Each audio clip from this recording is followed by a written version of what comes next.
And that's one of the things about religion that we have to remember when we're talking about that makes it such a hot topic issue is because we're talking about law.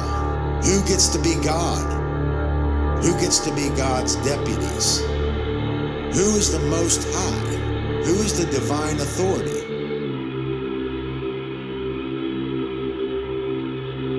It's all about the claim to the Most High.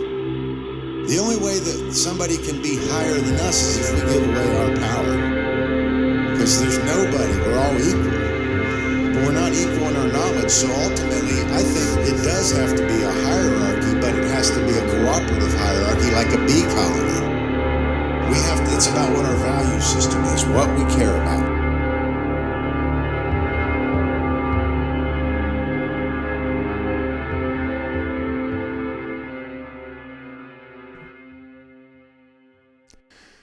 Hello, Hive Mind. Today is July 2nd, 2020. I am your host, Nate Cap. Welcome to the 9th Cubbywhole Podcast, where important topics are unveiled, discussed, and tested. Our website is cubbywhole.com. That's cubbywhole.com. I'm going solo today, and on this show, I will be talking about and teaching moral relativism, natural law, and objective morality, what it means, and why it's so important. These topics will be covered extensively throughout the next few shows, and I know this information has the power to make some serious positive change and evolution if understood and applied properly. I also know I'm not alone in knowing that. A few things I'd like to recap, which is what it's been like building a website, advertising the S.E.E.D growth event, and starting a podcast in the last few months. Back in March, I created the Cubbywhole website, which is definitely no joke, and it is very frustrating. I mainly created it for the S.E.E.D event to help Brandon, who's been putting tons of work to get it together so it can function properly. So I can only imagine that type of task. And these things aren't easy, but if we want to see a better world, there are some important things that need to be done, like, putting this type of information out. And just so people know, the S.E.E.D growth event has been postponed till May of 2021, and Brandon will have an update on that on the next show. So keep an eye out for that. I wanted to talk about the podcast a little bit before we go further. I bought a Zoom Live Track podcast audio machine, which is really nice, and I highly recommend it if you're going to do a podcast. It runs for about $400, which was a sacrifice at the time because I lost my job as a result of what's going on right now. And of course, it was well worth it to start a podcast with. I'd say if anyone is serious about starting their own show here in America, it's going to cost at least $1,500 just to have something decent. That's not bad to me, but I know there are cheaper ways. But in my opinion, quality information should be getting out there with quality equipment and quality skill sets. And if we want people to receive this type of info on a larger scale, that's what we're going to have to do. Also, I'd like to give another thanks to our guest who we've had on so far, and that is Dylan and Leah McCormick. You guys were amazing. Definitely check out podcasts 4 and 6 to hear Dylan's wisdom on the right of self-defense and Leah's deep understanding of the esoteric relationship. Also, I want to thank my mother, Indica Martin, for coming on the show, number 7, talking about her amazing new children's art book called Give to Nature and Nature Will Give to You, which is dealing with the Hermetic principles and natural law. It's definitely a fantastic little children's art book, for sure. And of course, Douglas Martin for his stellar work on the ancient Egyptian hero cults, aka the stellar, lunar, and solar mythos, and among much, much more on that show. Number 8, Holy Moly. I'm really excited to have them all come back on here too, for sure. And Brandon, thank you for doing a couple solar shows. Obviously, you're going to do a lot more solar shows here in the future, but especially 3 and 5. You did a really great job getting into truth discovery and problem solving. That's something that is really much needed with this type of information that we're putting out. And I want to say that is really what we're trying to do right now with natural law and the trivium and the quadrivium, truth discovery. It's all about laying the foundation, which is the prerequisites to what's to come for the rest of the shows. So that way we have a better understanding of where we are going with this type of information and why it's so important. And before we go further, the information you are about to hear isn't anything new. And it's not owned by anyone or told by only one person. This information is our human right, not only to know and have available, but to live by and share with others as well. So something to think about here is what relativism and absolutism truly are. You can't have somethingness without nothingness. You can't have nothingness without somethingness. You can't have everything be relative without something being absolute. It's like making a statement that, everything is relative, which then, by that logic, the statement itself is absolute, right? It seems most people have somewhat of an understanding of what moral relativism means, what it is. But what we are going to attempt to help people see is how to really understand the depths of moral relativism by a method called apophasis. And the spelling of that is APOPHASIS.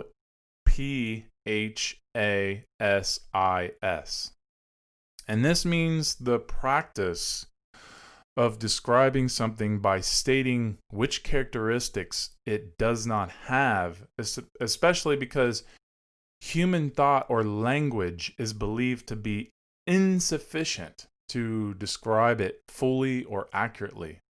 It's about affirmation through negation. So we're going to explain what moral relativism is through what it is not. Then we will get into how to understand what a right is by understanding what a wrong is. That is really, really important to understand. Apophasis. A big part of the belief in moral relativity stems from the atheistic worldview, but you can see it in the institutionalized religious worldviews as well. And I find it pretty often that most people that believe this also believe that what a right is a decision by the majority of the people or by government. Now think about that. If we are staying true to logic, then that means a society that determines what a right is can, by definition, determine that it is right for an old man to rape little boys. That's if we are staying true to that logic. And if you're an atheist or Christian, don't think this is about pointing the finger at you. We are just trying to help people understand where the flaws of man's laws are and why it's a dangerous worldview just by that logic itself. People used to think black human slavery was a right just because, Either it was agreed upon by the mob, aka the majority, or because the government said it was a right. I hope that's making a strong point in people's minds. It's really important to understand that logic, or the lack thereof. Very, very important. I know when I was younger, I definitely knew that I wanted to treat people the way I wanted to be treated. The golden rule. But I also never really felt like there was any, true consequences either. So I started wondering, why is it that there are so many wars in this world? Why are there so many police brutalities? Why do we kill certain beings so much like it's nothing? I ask myself, what is really going on here? Why is there so much destruction? Then I started to question, what is it with our behavior? Because that seems to be why so much of this is happening. I asked myself, why can't I figure this out? And as I progressed through my awakening, I came across some really powerful information that has really helped me understand the reason why these things are happening and just how simple it is to know, because I invested a lot of time into this information that we are sharing with you.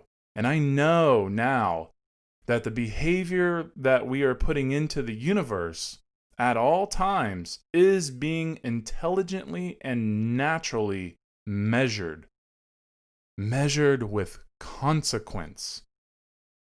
And that means when I do, or you, or any human being with the capacity of reasoning and logic generates a behavioral action that causes any type of harm to someone else, that action is literally being intelligently measured by the law of the universe. That might sound crazy or unlikely, but let's look at it logically and ask why that is. Well, it's because we are here to learn lessons. And one of the most important lessons of what it means to be human is to not take something that doesn't belong to us or support any action that generates harm. And how else could we ever learn the lesson if there wasn't such thing as moral law of the universe, a law that governs our behavior so that we are able to learn from our mistakes or from other people's mistakes? So how do we know what behavior or action that we took or take is or was a wrong?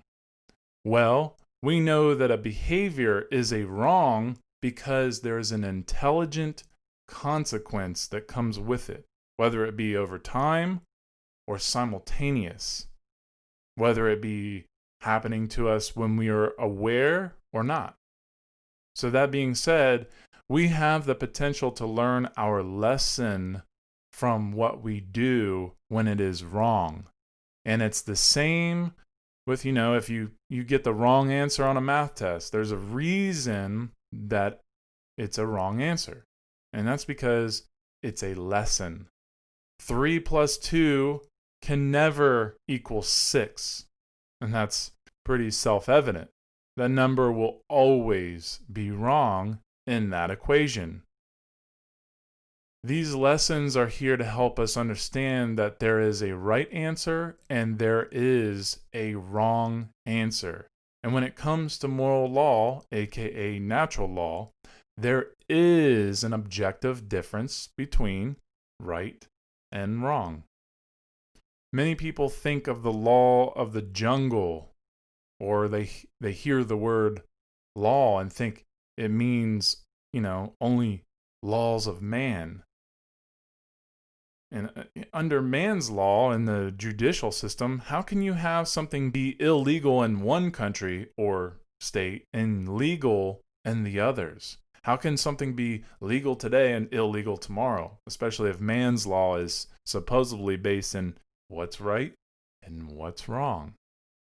So, natural law is made up of universal spiritual laws that govern the consequences of human behavior, like moral law and karmic law. And so natural is inherent, having a basis in nature, reality, and truth. It's not made or caused by humankind. Law is an existing condition which is binding and immutable. So it's something that can't be changed. It's fixed. And that's that's uppercase law. Natural law is based upon principles and truth which are inherent to the creation. This is the opposite of man's laws, which are mostly mental constructs based in dogma, and they're not aligned in natural law. And if they are, then it's redundant. And this type of information is not something that requires belief. Because, like if you were driving your car off of a cliff and you say, "Oh, I don't believe in gravity." Well, good luck. Your car is going to fly all the way down to the ground and smash and splat. And if you drive off the cliff and say, "I believe in gravity," well, same result. Doesn't matter. And that is exactly how the law of nature works. Same as gravity. Both are fixed laws that we are bound to. One happens to measure our behavior and the consequences of our behavior, and the other one measures weight. So, what are the natural law transgressions? What is it that goes against natural law? What is it? What is a wrong? Well, the transgressions that go against natural law are murder, assault, rape, theft, trespassing, coercion, and lying. So there really are only 7 wrongdoings. And what is it about each one of those that makes it a wrongdoing? Well, they're all forms of theft. They all amount to theft, each one of them. So murder is about taking someone's life without just cause.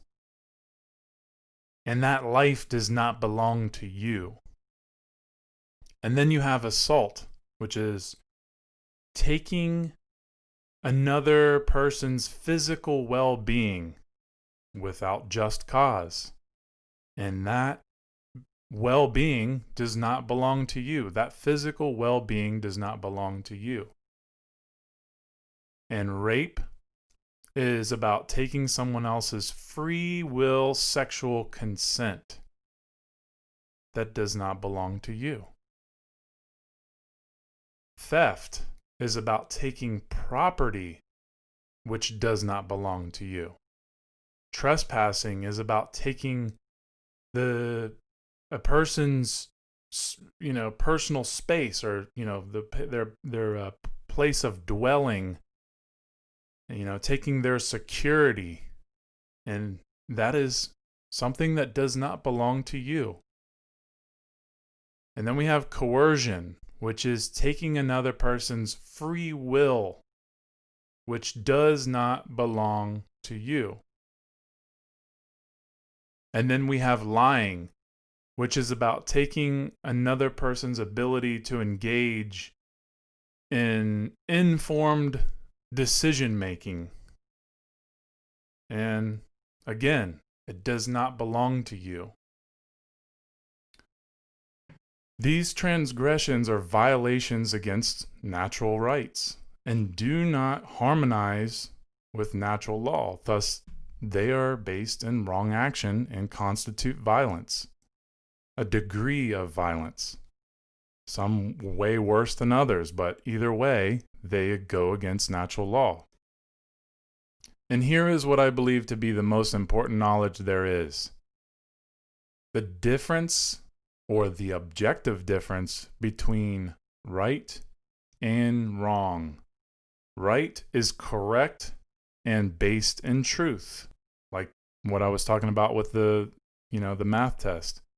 If it's 4 plus 4 and it's 8, the answer is 8, well, that's correct. It's based in truth.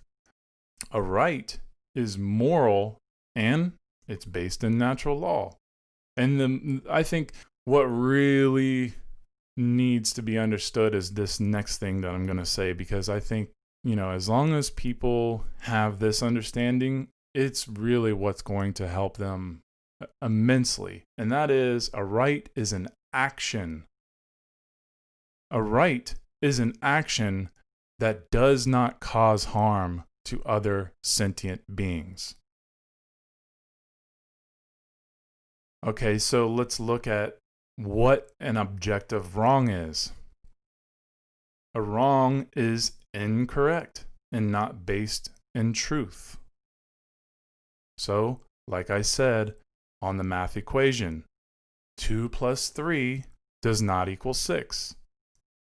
So that means it is wrong, it's incorrect.